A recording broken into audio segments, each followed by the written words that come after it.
மஞ்சரியை வந்து ஒரு விஷயம் புரிஞ்சுக்க வைக்கிறதுக்கு இவ்வளோ கஷ்டப்பட்டார் அந்த மனுஷன். இவ்வளோ வந்து 10 தடவை கேட்குறாரு. இப்போ அவர் தப்பு இல்லைன்னா நீங்கள் பண்ணது சார், அவர் தப்பு இல்லைன்னா நானும் தப்பு இல்லை சார்.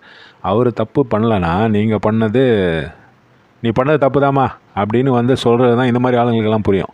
இது பிரச்சனை என்னென்னா, விஜய் சேதுபதி மாதிரி ஆளுங்கள்லாம் வந்து பழகிற ஆளுங்க அப்படின்றது வந்து ஒரு சின்ன ஒரு வார்த்தை, ஒரு லுக்கிலேயே வந்து புரிஞ்சுப்பாங்க. இவங்கெல்லாம் அப்படி புரிஞ்சுக்க மாட்டாங்க. நீங்கள் வந்து இவங்ககிட்ட வந்து இவங்க அப்படி புரிஞ்சுக்கணும் அப்படின்னு நீங்கள் நினச்சிங்கன்னா நீங்கள் வந்து முட்டாள் ஆகிடுவீங்க. அதுதான் வந்து நடந்துன்னு இருக்குது விஜய் சேதுபதிக்கு இந்த இடத்துல. சூப்பரான ஒரு மேட்ரு பண்ணிட்டு போயிடுறாரு அப்படின்னு சொல்லுவேன்.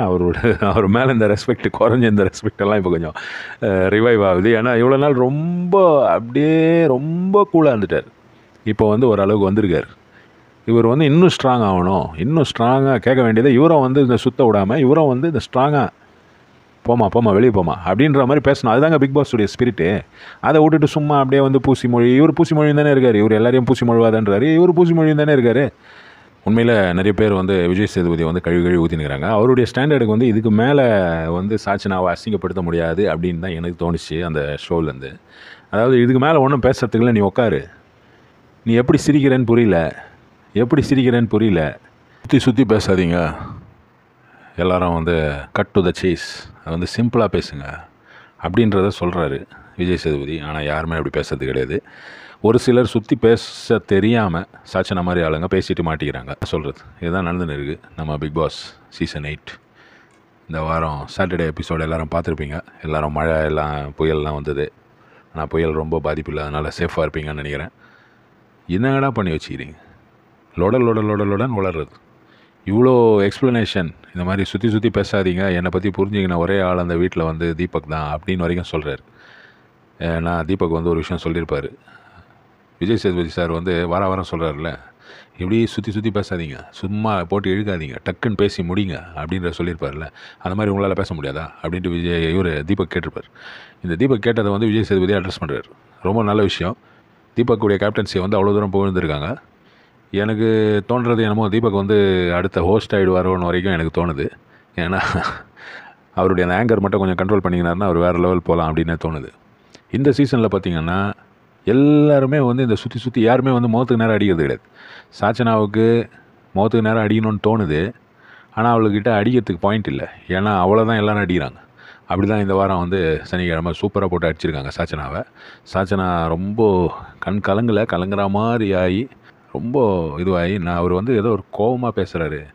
அவர்கிட்ட நான் கேட்க போகிறேன், ஏன் உனக்கு இந்த வேலை, உனக்கு தான் வரல, விட்டுட்டு போ அப்படின்னு தான் சொல்ல தோணுது. ஆனந்தி என்ன சொல்கிறாங்கன்னா, அவருடைய பூவை வந்து கட் பண்ணுற வரைக்கும் என்னால் போக முடியல. ஏன்னா அவர் நிறைய விஷயங்கள் நல்லா பண்ணார். அப்போ வந்து அவர் கேப்டன்சியில் ஒரு சில குறைகள் இருந்தது. நல்லா இருந்தால் இல்லையா அதுதான் கேட்டார் சேதுபதி. ஆனால் அதுக்கு பதிலே கிடையாது. 60% இருந்தது, 30% இருந்தது, 20% இருந்தது, இப்படி போட்டு சாவடிக்கிறாங்களே தவிர ஓப்பனாக பேசுங்க.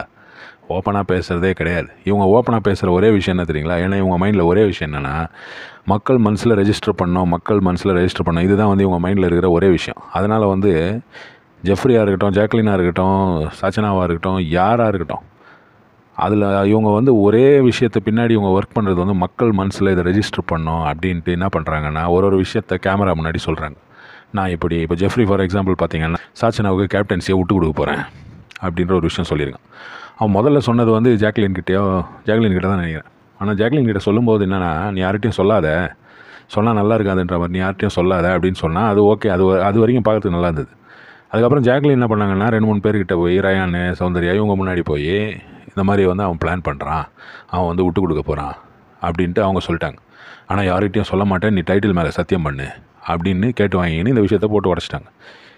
இந்த விஷயத்தை அவங்க ஏன் போட்டு உடச்சாங்கன்னா, கேமரா முன்னாடி அவங்க ஜெஃப்ரியை நல்லவன் காட்டிக்கணும். அவன் வந்து ரொம்ப நல்லவன் போல இருக்குது, ரொம்ப நல்ல விஷயம்லாம் சொல்லி கொடுத்து வளர்த்துருக்காங்க போல இருக்கு. அவனை என்ன நல்ல விஷயம் சொல்லி கொடுத்து வளர்த்துருக்காங்க?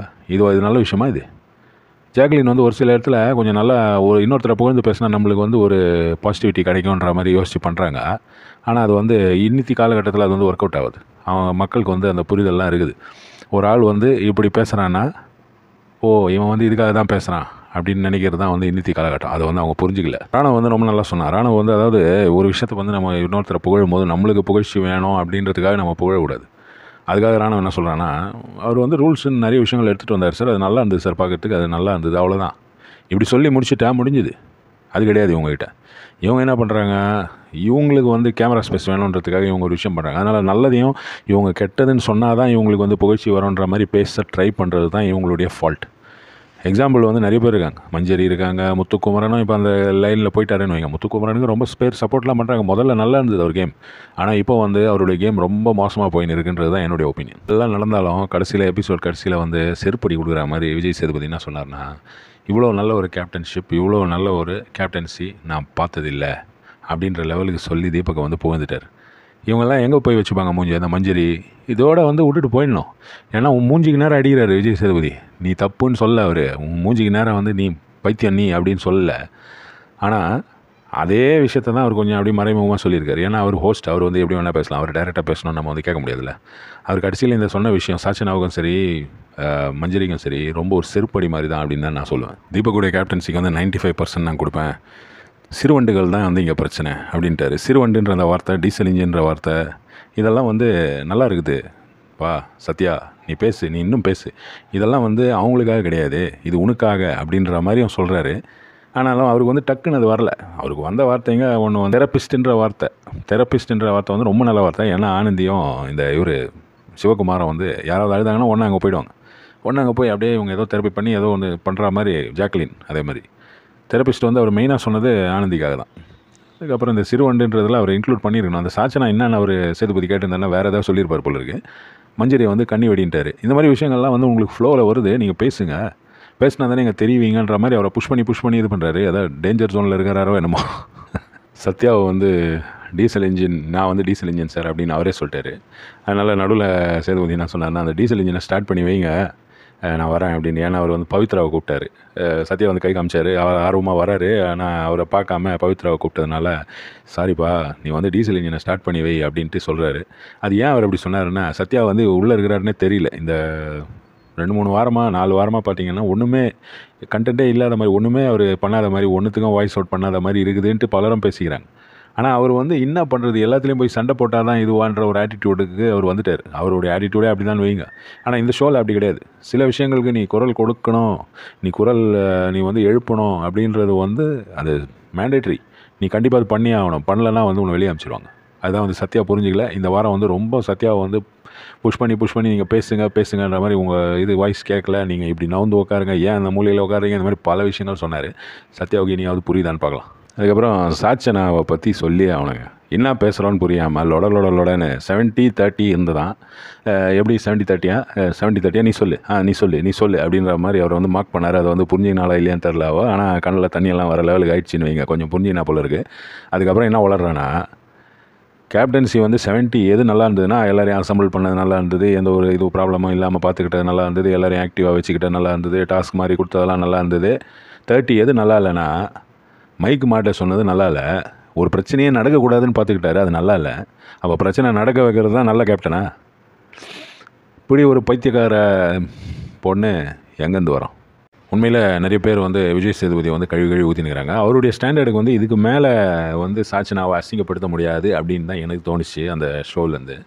அதாவது இதுக்கு மேலே ஒன்றும் பேசுகிறதுக்குள்ள நீ உட்காரு, நீ எப்படி சிரிக்கிறேன்னு புரியல, சிரிக்காத, இறங்கி போடி வெளியில் அப்படின்ற மாதிரி அவருடைய பொசிஷன்லேருந்து அதை இப்படி தான் சொல்ல முடியும். அவர் வந்து நம்மளை மாதிரி வந்து சிப்போ அப்படின்னு சொல்ல முடியாதுல்ல. சூப்பரான ஒரு மேட்ரு பண்ணிட்டு போயிடுறாரு அப்படின்னு சொல்லுவேன். அவர் மேலே இந்த ரெஸ்பெக்ட் குறைஞ்ச இந்த ரெஸ்பெக்டெல்லாம் இப்போ கொஞ்சம் ரிவைவ் ஆகுது. ஏன்னா இவ்வளோ நாள் ரொம்ப கூலாக இருந்துட்டார். இப்போ வந்து ஓரளவுக்கு வந்திருக்கார். இவர் வந்து இன்னும் ஸ்ட்ராங் ஆகணும், இன்னும் ஸ்ட்ராங்காக கேட்க வேண்டியதை இவரும் வந்து இந்த சுத்த விடாமல் இவரும் வந்து இந்த ஸ்ட்ராங்காக போமா வெளியே போமா அப்படின்ற மாதிரி பேசணும். அதுதாங்க பிக் பாஸுடைய ஸ்பிரிட்டு. அதை விட்டுட்டு சும்மா அப்படியே வந்து இவர் பூசி மொழி தானே இருக்கார், இவர் எல்லாரையும் பூசி மொழிவாதான்றாரு, இவர் பூசி மொழி தானே இருக்கார். வந்து ஒரு ஸ்டார்ட்டாக இருக்கட்டும். அடுத்த வாரம் கேப்டன்சி வேறு அவளுக்கு வரப்போகுது போல இருக்குது. ஜெஃப்ரி மடப்பையன் வந்து விட்டு கொடுக்க போகிறான் போல இருக்குது. விட்டு கொடுத்தான்னா அவனுக்கும் கஷ்டகாலம், அவளுக்கும் கஷ்டகாலம். ஏன் அவளுக்கு கஷ்டகாலம்னு சொல்கிறேன்னா, அவளால் வந்து அந்த கேப்டன்சியை ஹேண்டில் பண்ண முடியாது. நான் 100% சொல்கிறேன். ஏன்னா மஞ்சரி மாதிரி ஆளுங்க வந்து அவளை சும்மா விட மாட்டாங்க. அவளை போட்டு குடஞ்சி எடுத்துருவாங்க ஒரு பிரச்சனைகள் கொண்டு வந்து. அருண் பிரசாத் மாதிரி ஆள் வந்து விட்ருவாங்கன்னு வைங்க. அவங்க வந்து கொஞ்சம் ஜென்யூனாக இருக்கணும், கொஞ்சம் நல்லா இருக்கணும் அப்படின்ற மாதிரி எல்லாம் பண்ணுறதுனால அவங்க வந்து அப்படி விட்ருவாங்க. ஆனால் மஞ்சரி மாதிரி ஆள் வந்து தர்ஷிதா, மஞ்சரி, ஜாக்லின் கூட இவளுக்கு வந்து பிரச்சனைகள் கொடுக்கும்போது இவளால் ஹேண்டில் பண்ண முடியாது. போன வருஷத்து வேர்ஸ்ட் கேப்டன் மாயா, அந்த மாதிரி லெவலுக்கு இவன் வந்து போகிறதுக்கான வாய்ப்பு இருக்குது. அதுக்கு முன்னாடி எவிக்ட் ஆகி போனால் நல்லாயிருக்கும். கேப்டன் ஆகாமல் இந்த வாரம் கேப்டன் ஆக்காமல் இருந்தால் நல்லாயிருக்கும். ஆனால் என்ன பண்ணுறது, ஜெஃப்ரி மடப்பையனாகிறானே. போங்கப்பா. மஞ்சரியை வந்து ஒரு விஷயம் புரிஞ்சுக்க வைக்கிறதுக்கு இவ்வளோ கஷ்டப்பட்டார் அந்த மனுஷன். இவ்வளோ வந்து 10 தடவை கேட்குறாரு. இப்போ அவர் தப்பு இல்லைன்னா நீங்கள் பண்ணது சார், அவர் தப்பு இல்லைன்னா நானும் தப்பு இல்லை சார். அவர் தப்பு பண்ணலைன்னா நீ பண்ணது தப்பு தாம்மா அப்படின்னு வந்து சொல்கிறது தான் இந்த மாதிரி ஆளுங்களுக்கெல்லாம் புரியும். இது பிரச்சனை என்னென்னா, விஜய் சேதுபதி மாதிரி ஆளுங்கள்லாம் வந்து பழகிற ஆளுங்க அப்படின்றது வந்து ஒரு சின்ன ஒரு வார்த்தை, ஒரு லுக்கிலே வந்து புரிஞ்சுப்பாங்க. இவங்கெல்லாம் அப்படி புரிஞ்சிக்க மாட்டாங்க. நீங்கள் வந்து இவங்ககிட்ட வந்து இவங்க அப்படி புரிஞ்சுக்கணும் அப்படின்னு நீங்கள் நினச்சிங்கன்னா நீங்கள் வந்து முட்டாள் ஆகிடுவீங்க. அதுதான் வந்து நடந்துன்னு இருக்குது விஜய் சேதுபதிக்கு இந்த இடத்துல. சாஜனா கிட்ட பண்ணது ரொம்ப நல்லா இருந்தது அப்படின்னே சொல்லுவேன் நான். அவளை வந்து இதுக்கு மேலே அவரால் பண்ண முடியாதுன்ற மாதிரி போயிட்டார் அவர் வந்து இதுக்கு மேலேயும் பண்ணணும். அதுதான் வந்து மக்கள் எதிர்பார்க்குறாங்க. அதை அவர் புரிஞ்சுக்கணும்.